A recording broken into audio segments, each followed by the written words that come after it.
He is a billionaire CEO, yet he chooses to disguise himself as a disabled man with limited mobility. This unusual act is entirely because of his recently deceased mother. That day, he visited his late mother's room, and to remember her, he sat in her wheelchair and sang her favorite song. Just then, a beautiful woman suddenly appeared behind him. Scusi, ho trovato la porta aperta e sono entrata. Buongiorno. Buongiorno, sono la nuova vicina, mi sto trasferendo adesso. She was a new neighbor, looking for someone to help her move some things, and when Johnny tried to get up and assist, she immediately refused. Clearly, she assumed he was disabled. Johnny thought about explaining, but faced with such a beautiful girl, he swallowed his words, deciding to play along and deliberately knocked over a box beside him. Faccio io. After helping Johnny pick up the scattered items, Alessia was about to leave, kindly reminding him that if he ever needed anything, he could come find her next door. Determined to pursue this lovely neighbor, Gianni showed up at her door the next day, but when he tried to press the doorbell, he realized he couldn't reach it from his wheelchair. He then put on a pitiful expression, and when Alessia opened the door, he launched into an impromptu performance, saying he felt very lonely today and asked if they could have lunch together. Dice adesso? Vedi che ti No, disturbo. non mi disturbi. Non mi disturbi. Io ti sto Non mi disturbando. disturbi e mi fa Dimmi. piacere. Seeing his plan succeed, Gianni smiled with satisfaction. Later, they sat leisurely at the dining table, and Gianni, ever the gentleman, invited Alessia to dinner again. But Alessia kept dodging the topic, making the atmosphere increasingly awkward. Just as she was about to leave, Gianni felt a sudden urge to confess that he wasn't really disabled. But at the last second, reason took over, and instead, he declared that although he was disabled, he was a billionaire owning hundreds of businesses across Italy and Europe. Though Alessia was skeptical, she sensed there was more behind his words and invited him to visit her countryside home that weekend, a proposal that struck a chord with Gianni, and he accepted without hesitation. However, upon arriving at Alessia's home, Gianni discovered her true intention was to introduce him to her sister.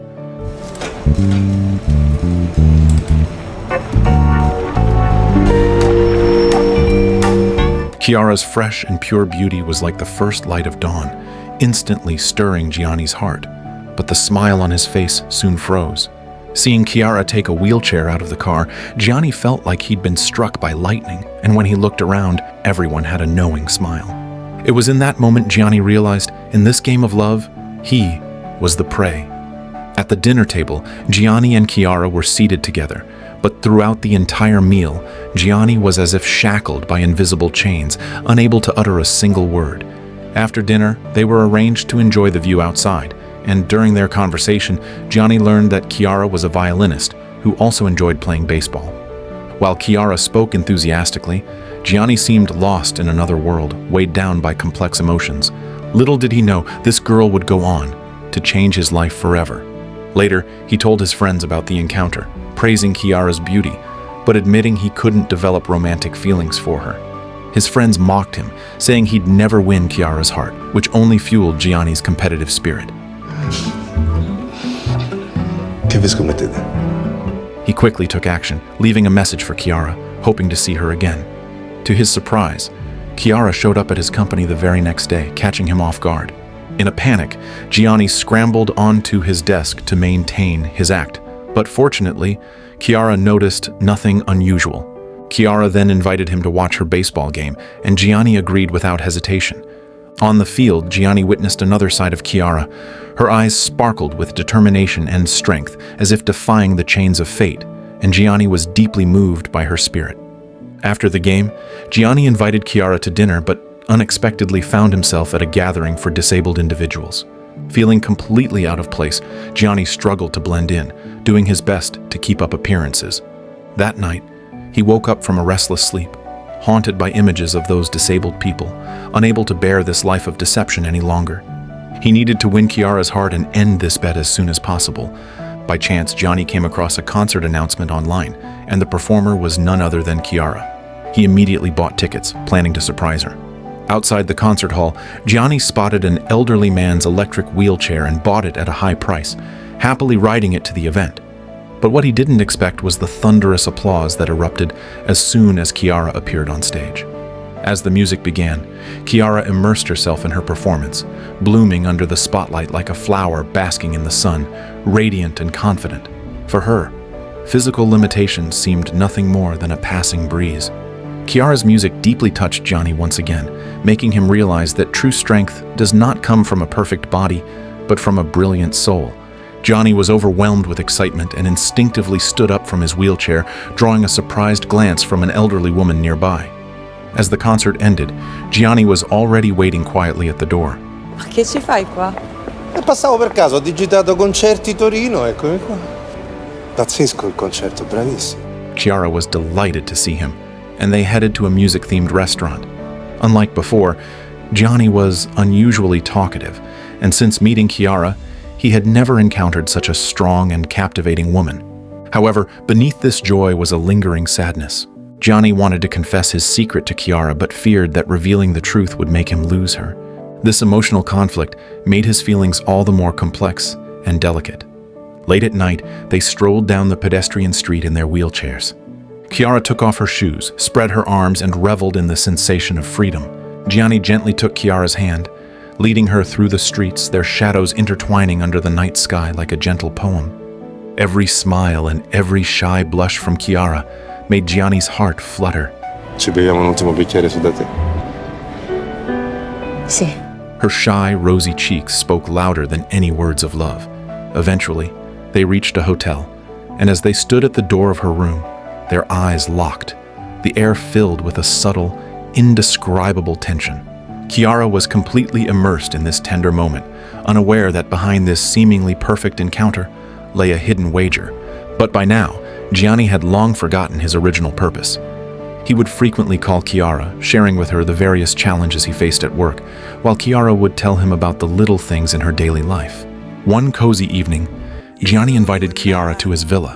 Under the soft glow of candlelight, they sipped red wine and whispered to each other in gentle tones. But just when the atmosphere was at its warmest, Gianni suddenly pulled out a sponge from under the table, pressed it to his chest, and with a mysterious gleam in his eyes, gestured for Kiara to join him in this unexpected adventure. With the press of a remote, the floor began to slowly sink, and water quickly filled the room.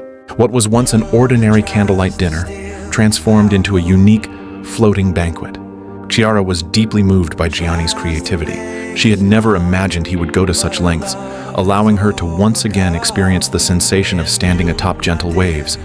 In that shimmering, water-filled space, their hearts drew closer than ever before, and the surge of emotion made them share an irresistible kiss. That night, they confirmed their feelings for each other. However, as their relationship deepened, Gianni felt increasingly burdened. His secret weighed on him like a boulder, suffocating his heart. One day, he couldn't bear it any longer and called Kiara. Senti, ti ho chiamato perché vorrei vederti, c'è una cosa che ti devo dire. But when he finally stood before her, he hesitated once again. As he listened to the soulful melody of Kiara's violin, Gianni could sense her sorrow and resilience. That music was like a sharp blade, piercing straight into Gianni's soul. Slowly, he began to lift himself from the wheelchair, determined to reveal the truth. But at the crucial moment, he always chose to back down. Holding Kiara in his arms, Gianni's heart clenched tightly. He wanted to give himself a little more time, to find the right opportunity to confess. But then, Kiara's words filled him with fear.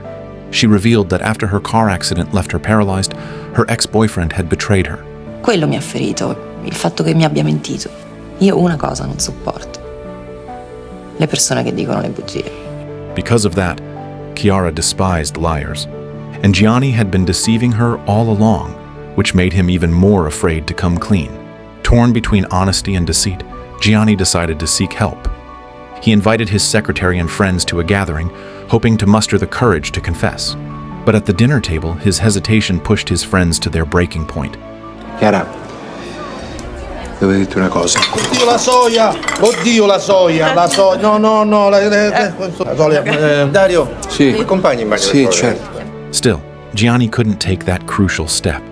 Meanwhile, Alessia unexpectedly ran into Gianni's brother at the apartment. Through their conversation, she learned the shocking truth that Gianni was perfectly healthy.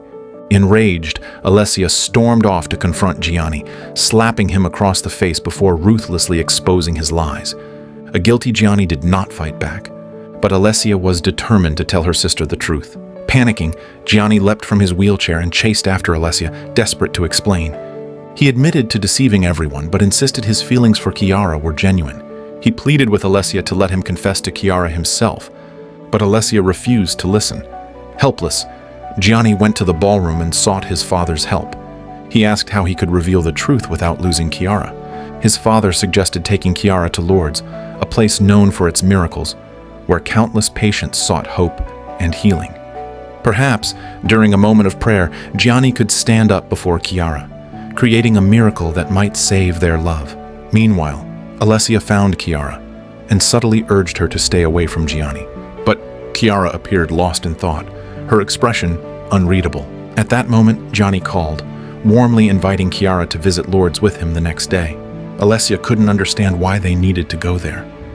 Un miracolo. Un miracolo. Gianni cammina. Come lo sai che non è disabile? Perché io sono disabile. Ma ho deciso di fare finta di niente, di non dire niente, per regalarmi un momento di felicità, in cambio di una bugia. Perché è bello sentirsi amati, o almeno crederci. In the eyes of the world, love is often seen as a beacon of hope for optimistic dreamers who weave their feelings with endless longing and unwavering belief. But for someone like Kiara, her wish was simple and pure. She only hoped love would come to her. When Kiara told Gianni she hated liars, it was actually a warning. If the thin veil of deceit were ever pierced, Kiara would not hesitate to walk away. The next day, under clear skies and bright sunshine, Gianni and Kiara boarded a bus to Lourdes. Throughout the journey, Gianni's heart churned like a restless sea, never finding peace. In stark contrast, Kiara seemed unusually cheerful. She could accept the illusion of a miracle, but she could never tolerate a real betrayal. After a long trip, they finally arrived at a church in Lourdes. As they prepared to pray, a priest immediately sensed something was off with Gianni, so he called Gianni alone into the inner chamber of the church. The moment Gianni stepped in, the priest sternly reprimanded him. The priest saw through Gianni's facade instantly, warning him that this sacred place could not tolerate false miracles. He emphasized that every patient came here with faith and should leave with hope. If Gianni were to stand up here, it would be a desecration of that faith, a deception that could never be forgiven. Faced with the priest's stern reprimand, Gianni was left speechless. All he could do was curiously ask how the priest had seen through his act. Tu con quelle scarpe ci cammini. In the end, Gianni remained seated in his wheelchair, slowly rolling out of the church's grand doors. At that moment, Kiara's heart was filled with disappointment and confusion. The one miracle she had pinned her hopes on had shattered, and though the road ahead was still long, the fragile veil between her and Gianni would inevitably be torn apart. Distracted and lost in thought, she didn't notice the speeding truck rushing towards her. In that critical moment, a strong arm pulled her back from the edge of death. Cammini! È un miracolo, cammina! Dai, fammi vedere come cammini, Gianni. Kiara still chose to call this a miracle, while Gianni chose to remain silent. This left Kiara feeling utterly helpless, and so she could only turn away in silence. Even as Kiara was about to board the bus, Gianni said nothing. He had deceived her once before and refused to use the notion of a miracle to deceive her again. What he didn't know was that Kiara was willing to accept even a false miracle. From that moment on, they completely lost contact. Gianni's life gradually lost its direction. Work became dull and meaningless, as if without Kiara, everything had lost its purpose. Until one day, during a company's new product launch, he saw images of sports equipment for people with disabilities flashing across the screen. Immediately, Kiara's image surfaced in his mind. He could no longer suppress his feelings and decided to be brave for love one more time. He rushed to his car and sped towards Kiara's hometown, confessing everything to her grandmother and desperately seeking to know where Kiara had gone. Seeing Gianni's determination, her grandmother revealed Kiara's whereabouts, but not without a stern warning. If he ever dared to deceive Kiara again, she would make sure he truly understood what life in a wheelchair felt like. With the directions given by her grandmother, Gianni intercepted the bus Kiara was riding. Amidst the shocked gazes of the passengers, he walked straight to Kiara's side. Scusa, Mi puoi chiamare disabile, persona con ridotta mobilità degli arti inferiori, oppure handicappata, ma so che non ho bisogno di nessuno e soprattutto non ho bisogno di una persona come te. Andiamo? Ti prego, scusami. Andiamo? This was the last thing Kiara wanted to see, and her attitude was cold and firm. Left with no choice, Gianni could only get off the bus. In the days that followed, Gianni sank into a deep well of self-punishment. He subjected himself to brutal physical training, hoping to numb the wounds in his heart through sheer physical pain. Long hours of excessive exercise finally left him collapsed on the ground, exhausted beyond measure. But in the next moment, a familiar figure quietly appeared before him.